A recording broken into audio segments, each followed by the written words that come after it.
과거에 비해서 오늘날 우리는 환경에 대해서 관심을 많이 갖고 있습니다. 환경이 우리들의 생활에 중요한 또 심각한 영향을 미친다고 생각하기 때문입니다. 그러나 우리는 주로 눈에 보이는 것, 만질 수 있는 것에만 그리하는 것 같습니다. 자기에게 별로 영향을 미치지 않는다고 생각하는 부분에 대해서는 관심이 매우 적거나 신경을 별로 쓰지 않습니다. 사람은 옛날이나 지금이나 대부분 자기 중심적으로 생각하고 살아가기 때문입니다. 예를 들면 자녀를 성실한 시민으로, 정직한 국민으로, 건전한 인간으로 키우려는 데는 관심이 비교적 적습니다. 그저 좋은 학교 들어가게 하고, 좋은 직장 갖게 하고, 그저 건강하고, 이 정도에만 관심이 미칩니다. 그러기에 이렇게 자라나는 아이들로 이루어질 사회의 구조는 당연히 더 이기적이어서 결국은 망가지는 곳으로, 망가지는 결과로 나갈 수밖에 없을 것입니다. 교회들도 별로 차이가 없는 듯합니다. 건전하고 신실한 그리스도인으로 잘 자라나도록 하기보다는 그저 자기 교회에 열성적인 교인을 만드는 데만 관심이 많은 듯이 보입니다. 그래서 교회에서 보기에는 참 독실한 기독교인 같은데 사회에서는 유독 심한 비난의 대상이 되는 일이 많이 생기고 있습니다. 또 교회들은 목회자와 선교사를 많이 만들어내려는데 힘을 씁니다. 하지만 먼저 신실한 그리스도인이 되지 않고 목회자나 선교사가 되기만을 꿈꾸게 만들면 그 사람은 결코 신실한 목회자나 선교사가 될 수 없습니다. 이렇게 나아가면 결국 가정과 교회는 함께 망하게 될 것입니다. 어쨌든 삶의 환경에 대해서 관심이 많아진다고 해도 이제껏 그래왔지만 앞으로도 여전히 관심이 많지 않을, 또는 여전히 관심을 두지 않으려는 분야가 하나 있습니다. 몰라서 그럴 수도 있지만 실상은 믿지 않기에 그렇다고 생각합니다. 그 분야가 무엇인가? 사람의 삶에 심각한 영향을 미치고 있는 영적인 분야입니다. 이 분야에서 우리는 영들이 어떻게 우리 삶에 심각한 영향을 미치는지 필요한 만큼은 반드시 알아야 합니다. 그렇지 않으면 우리의 바람과는 달리 외적인 환경을 다 갖춘다 할지라도 우리 삶은 무의미하고 황폐해질 수밖에 없는 것입니다. 이 영적인 분야에 관심을 두고 알아라 하고 가르친 분이 계신데 그분이 예수님이십니다.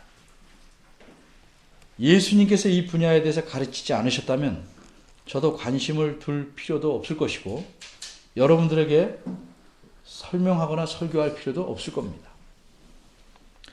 영들, 특별히 더러운 영들, 즉 귀신들은 우리 인간의 삶에 결정적인 그러나 매우 교묘한 방법으로 영향을 미칩니다. 그래서 예수님께서는 귀신들에 대해서 말씀하시고 가르치고 계신 겁니다. 오늘 본문에서 세 가지를 생각해 보려고 합니다. 첫째, 귀신들은 어디에 거주하는가? 둘째, 귀신들은 어떤 거주지를 선호하는가? 셋째, 귀신들이 거주하면 그 결과는 어떠한가? 첫째로, 귀신들은 어디에 사는가? 24절입니다. 벙어리 귀신을 예수님께서 내쫓은 후에 예수님은 계속 귀신에 대해서 말씀하십니다. 여기서 말하는 귀신은 누차 말씀드리지만 사람의 혼령이 변한 귀신 아닙니다. 그런 귀신 없습니다. 있다고 보이는 것은 진짜 귀신들이 그런 것처럼 행세하기 때문입니다. 처음부터 귀신들은 마귀, 사탄의 부하들입니다. 근데 우리가 먼저 알아야 될 점은 귀신들은 인격체라는 사실입니다. 바꿔 말하면 우리들처럼 생각할 줄 알고 판단할 줄 알고 또 생각한 바를 실천할 수 있는 힘을 가졌다는 의미입니다. 24절 앞부분을 보면 더러운 귀신이 나갔을 때 라고 말씀합니다. 그럼 어디서 나갔습니까? 사람에게서 라고 말하고 있습니다. 그러니까 이 귀신이 나가기 전에는 어디 살았습니까? 사람 안에 살았습니다. 여기서 아주 분명하게 드러난 사실은 귀신은 사람 밖에서만이 아니라 사람 안에서도 살 수 있다 하는 사실입니다. 26절을 잠시 봅시다. 그 앞부분을 보면 저보다 더 악한 귀신 7을 데리고 들어가서 거하니 라는 말씀이 있습니다. 그러니까 귀신은 사람 안에 살다가 쫓겨난 것이든지 제 발로 나간 것이든지 어쨌든 나갔다가 다시 또 사람 안에 들어와서 살 수 있다는 점입니다. 이렇듯 귀신은 마음만 먹으면 사람 안에 들어와서 자유롭게 살 수 있습니다. 다시 24절로 돌아옵니다. 사람에게서 나간 귀신은 어디로 가는가? 물 없는 곳으로 다니며 쉬기를 구하되, 이 표현이 있습니다. 어떤 분은 이 표현을 보고 귀신은 미련하다 이렇게 생각하는 분이 있을 겁니다. 왜냐하면 쉬려면 물이 있는 곳으로 다니면서 쉴 곳을 찾아야지. 왜 하필 물이 없는 곳으로 다니면서 쉴 곳을 찾는가? 마치 음식을 사려고 음식을 전혀 안 파는 곳으로 다니는 것과 마찬가지 아니겠는가? 이렇게 생각할 수도 있습니다. 그런데 몰라서 그렇게 생각하시는 겁니다.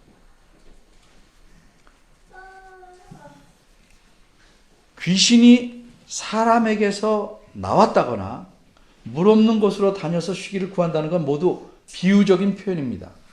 예수님께서 자신의 말씀을 잘 이해하도록 하시려고 그 당시 사람들의 생각에 맞추어 표현하신 겁니다.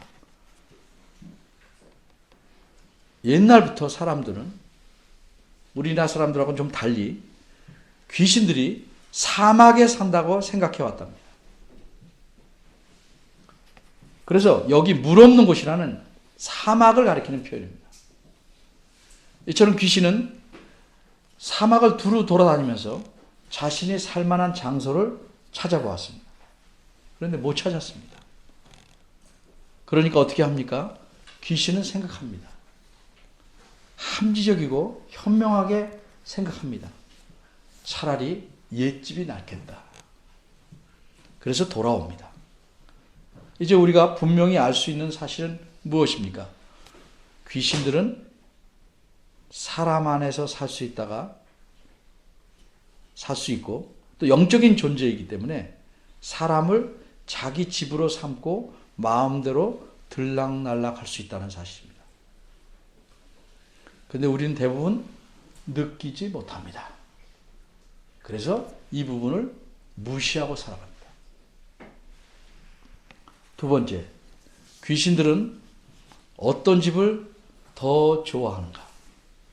이 귀신한테 한번 혼나봐야 정신 차려서 잘 듣는데 그런 경험이 전혀 없으니까 그냥 언제 끝나나 하고 있는 것 같아요. 25절입니다. 사람에게서 나간 귀신은 사막에서 쉴 만한 곳을 못 찾았기 때문에 다시 자기가 나갔던 집으로 돌아왔습니다. 와보니까 집이 기가 막히게 좋아졌습니다. 귀신은 이 집을 가리켜 무엇이라고 말했습니까? 24절을 보면 내가 나온 내 집 이렇게 표현합니다.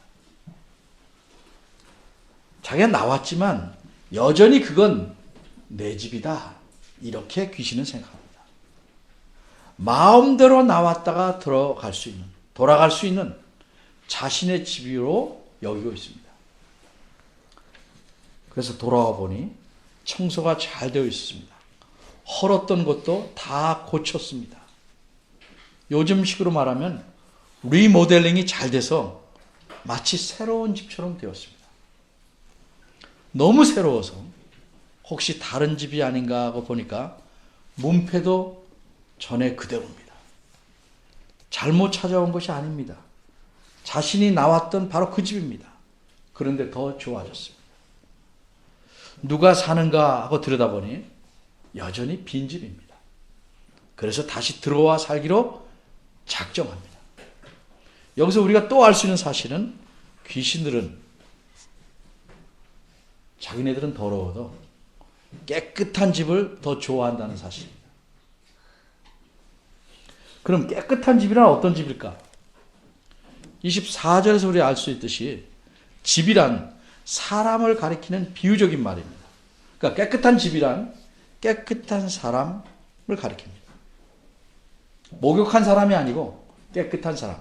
즉 이전에 더럽고 추한 행실을 멈추고 새롭게 살려고 마음먹은 사람입니다.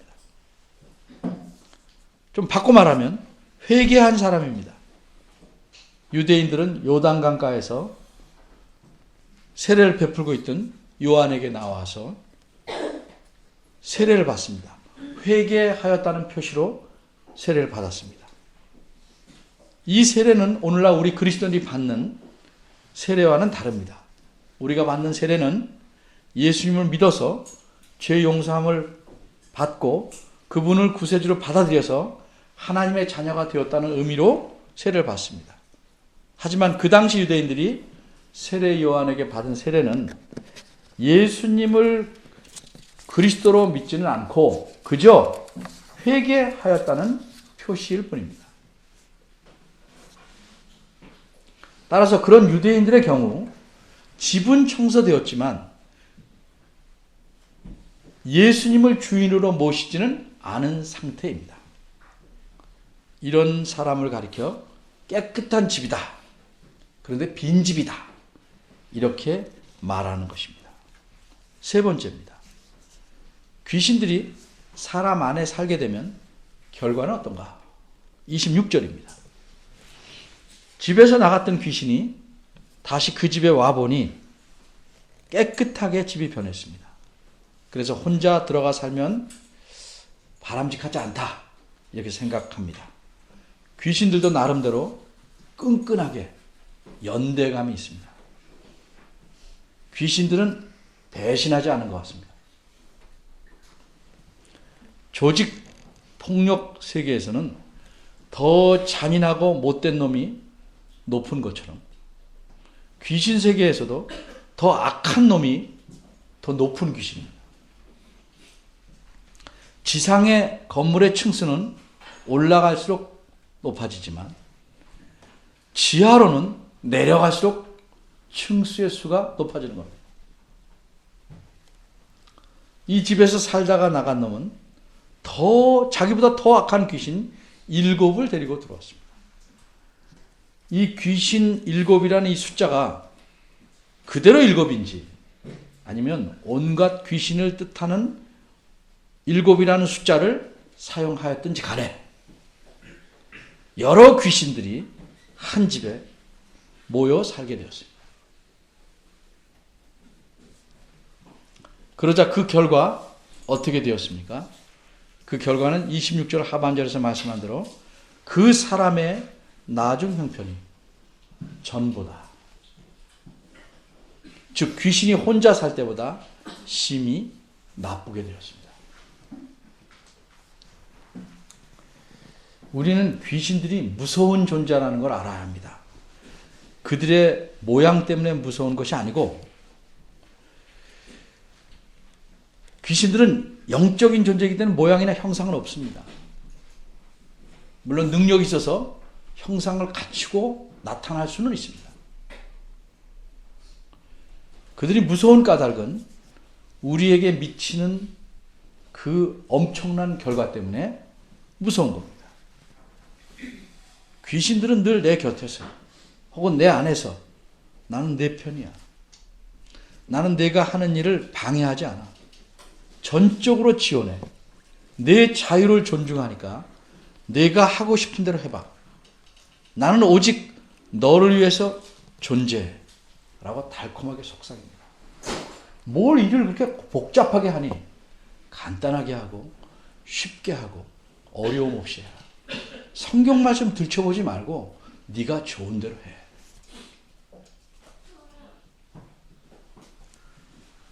이게 귀신들이 사람을 설득하는 기본 멘트입니다.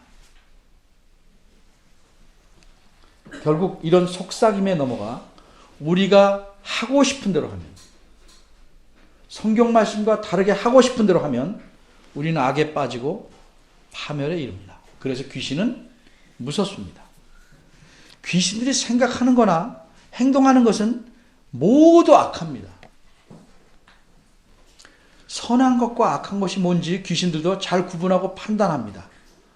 그러기 때문에 판단을 못하면 잘못해서 선한 일을 고를 수 있는데, 판단을 잘하기 때문에 오직 악한 일만 골라서 합니다. 선한 일이나 생각은 전혀 하지 않습니다. 기질에 안 맞습니다.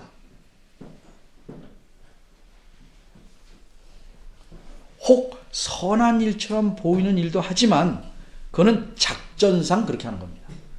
그렇게 하는 의도는 그 사람을 확실하게 망하게 하려는 겁니다. 예를 들면 귀신들도 우두머리인 마귀의 힘을 빌어서 사람의 병을 낫게 해줍니다. 왜 그렇게 합니까? 그래서 귀신을 더욱 든든하게 의지하게 하고 귀신에 매이게 하려는 겁니다. 귀신에 의지하지 않고는 살아갈 수 없게 만드는 겁니다. 철저하게 귀신의 종이 되게 하려는 겁니다. 그래서 결국은 그 사람을 파멸로 이끕니다. 육신의 병을 조금 낫게 해주고 그 대가로 영혼을 몽땅 가져가는 겁니다. 이렇듯 귀신이 사람 안에 들어와 자기 집을 삼으면 그 사람은 결국 황폐해지고 맙니다. 여기까지가 본문의 내용입니다.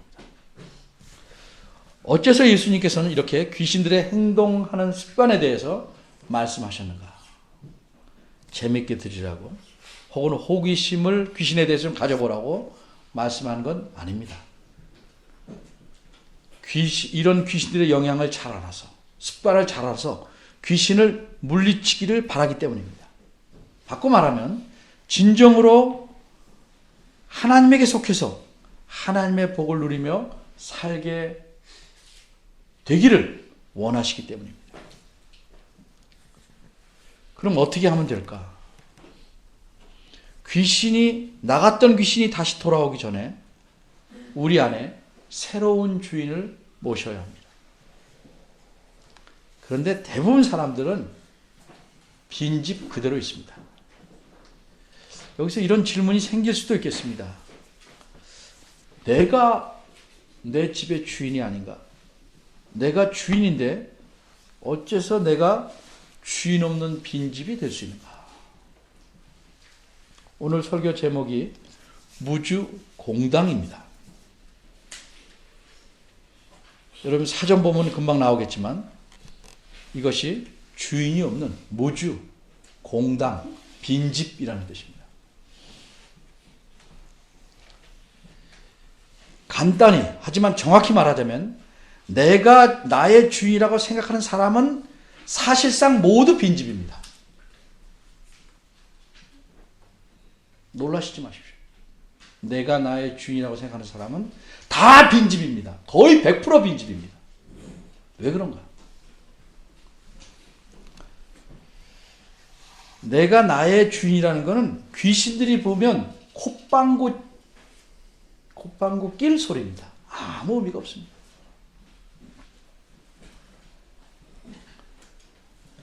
오늘 본문 바로 앞에 있는 21절과 22절을 보십시오.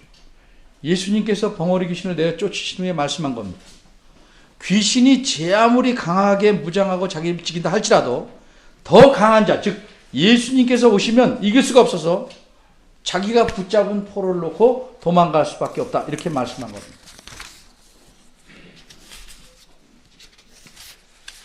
뒤집어서 내가 나의 주인이라면 내가 강합니까? 귀신이 강합니까? 당연히 귀신이 더 강한 자입니다. 나와 귀신이 싸워서 귀신을 이길 수가 없습니다. 내가 주인이면 나는 곧 귀신의 밥입니다. 귀신과 싸워 이길 재간이 없습니다. 그러니까 귀신이 볼 때 그저 나는 주인이라고 생각하는 나는 허수아비에 불과합니다. 그래서 자신이 자기의 주인이라고 생각하는 사람은 사실상 빈집입니다. 실제 주인은 귀신일 수밖에 없습니다. 귀신은 굉장히 영리해서 타이틀이 주인이냐 아니냐 따지지 않습니다. 실제로 누가 주인이냐가 중요합니다.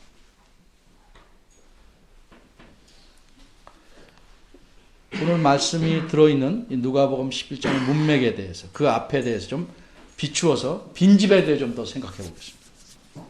빈집이란 하나님 말씀은 듣지만 하나님 말씀대로 행하지 않거나 못하는 자들입니다. 예수님 당시의 유대인들은 어떤 의미에서는 복을 받은 자입니다. 세례 요한이 와서 회개하라 천국에 가까워하느니라 외쳤습니다. 예수님이 오셔서 또 회개하라 천국 가깝다 외쳤습니다. 그래서 유대인들은 이미 구약 성경을 많이 알고 있어서 회개했습니다. 얼마나 감사한 일입니까? 그런데 거기까지입니다. 그들의 문제는 회개하고 난 후에 예수님을 자기 죄를 용서해 주신 분으로 받아들이지 못했습니다. 회개의 세례는 받으면서 예수님을 자기 주인으로 받아들이는 사람들은 너무 적었습니다. 그 당시 사회를 크게 말하자면 사회 전체가 예수님을 주인으로 받아들이지 않았습니다. 그래서 요한복음 1장에서 이렇게 말합니다. 예수님께서 자기 땅에 오셨으나 자기 땅에 사는 사람들이 그분을 영접하지 않았다.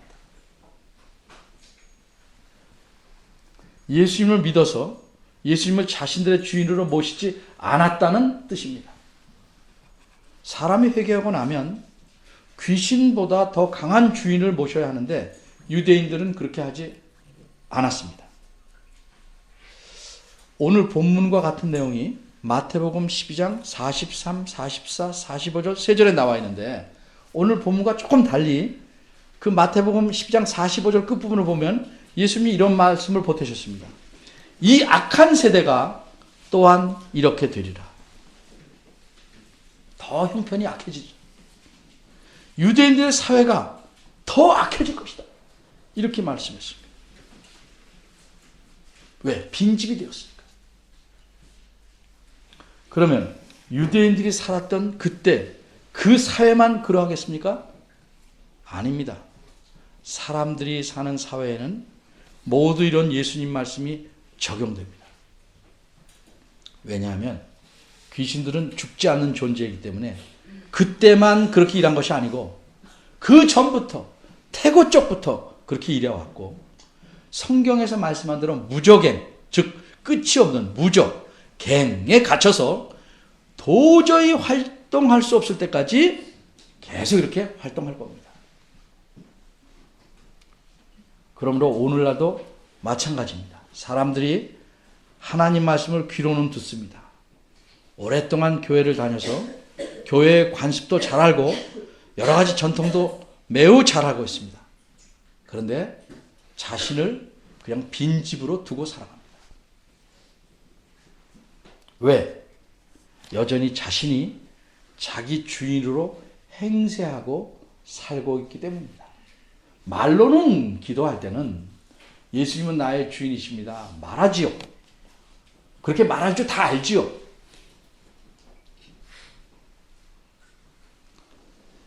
수십 년 동안 기독교 교리와 하나님 말씀에 익숙하고 어떤 분들은 유대인들처럼 성경 구절을 외우다시피 알고 또 목회자처럼 성경에 대한 지식을 갖고 있을 수 있겠지만 그래도 빈집일 수 있습니다.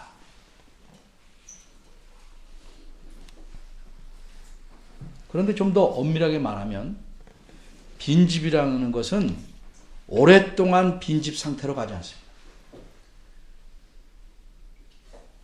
잠시 빈집으로 있으면 금방 옛 주인이 옵니다. 귀신입니다.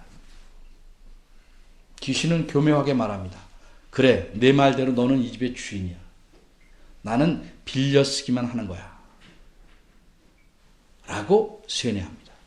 그리고 실제로는 자신이 주인으로서 계속 집주인을 부리며 그러니까 헛주인이죠. 그 집을 사용합니다. 그러기에 사람은 귀신이 주인이라는 사실을 모르고 자기가 주인인 것처럼 살아갑니다. 그렇게 사는 사람 스스로 생각해 보십시오. 내가 하는 행동이 하나님 말씀에 맞게 하는가? 내가 자유껏 하는 행동이 과연 맞는가? 귀신들은 이미 나를 다 차지해 버렸습니다. 귀신의 좌우명, 모토가 뭔지 아십니까? 빈집은 언제나 내 집. 자기가 주인이라고 생각하는 사람은 내 밥이다. 이게 귀신의 모토입니다. 물어보진 않았지만 분명히 이럴 겁니다. 하나님 말씀을 듣고도 대수롭지 않게 여기고 듣고 나도 안 들을 때나 안 들었을 때나 아무 차이 없이 살아갈 수 있고 아무런 마음의 거리낌이 없다면 그가 빈집이라는 증거입니다. 그럼 어떻게 이 빈집에서 벗어나는가? 예수님을 주인으로 받아들여야 빈집에서 벗어나는 겁니다. 그럼 예수님이 주인인 거는 어떻게 알 수 있냐? 정말 하나님 말씀대로 살려는 삶을 사는가? 그래도 몸부림 정도는 쳐봐야 주인이 바뀐 걸 알 수 있는 겁니다.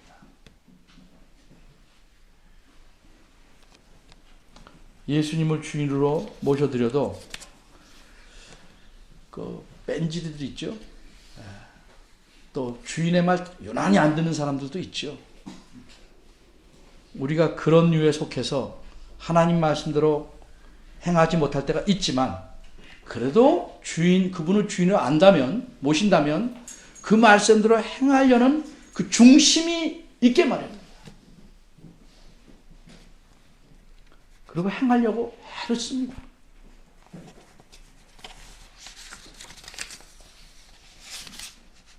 여러분 스스로 생각해 보시기 바랍니다. 나는 집수리만 하고 그저 주인은 모셨지만 한쪽 구석에 밀어놓고 그대로 지내도록 하지 않은가? 내가 나의 주인이지 이렇게 생각하고 이제껏 살아오지 않았는가? 이런 분들은 다시 말씀드리지만 실제적으로는 빈집입니다. 이 말씀을 잘 들은 제자 중에 제자들 앞에서 말씀하셨으니까 베드로는 후에 자기가 쓴 편지 베드로 후서에서 이렇게 말합니다. 특별히 거짓 선생들과 그들의 가르침을 따라가는 사람들에 대해서 연관하여 이렇게 말했습니다. 만일 저희가 우리 주님 대신 구주 예수 그리스도를 알므로 세상의 더러움을 피한 후에 다시 그 중에 얽매이고 지게 되면 그 나중 형편이 처음보다 더 심하리니 같은 말 썼습니다. 의의 도를 안 후에 받은 거룩한 명령을 저버리는 것보다는 차라리 알지 못하는 것이 도리어 저희들에게 낫다. 이 말씀을 우리가 깊이 생각해 봐야 할 것입니다. 빈집을 털어내고 예수님을 실제로 주인으로 모시는 여러분이 되시기를 바랍니다. 기도하겠습니다. 하나님, 저희들 마음속을 꿰뚫어 아시는 하나님, 저희들은 여러 가지 세상 일과 욕심과 착각에 눈이 가려워져서 우리 자신을 잘 못 봅니다. 저희를 긍휼히 여겨주시고 힘들고 어려울지라도 우리가 모신 예수 그리스도를 진정 주인으로 받들고 그 말씀대로 살아갈 수 있도록 저희를 세워주시기 바랍니다. 완고하고 뻔뻔하고 교만한 저희들을 탓하시고 저희 심령이 하나님 말씀을 사모하는 사람들로 만들어 주시길 바랍니다. 저희들을 긍휼히 여겨 주시옵소서. 예수님의 이름으로 기도합니다. 아멘.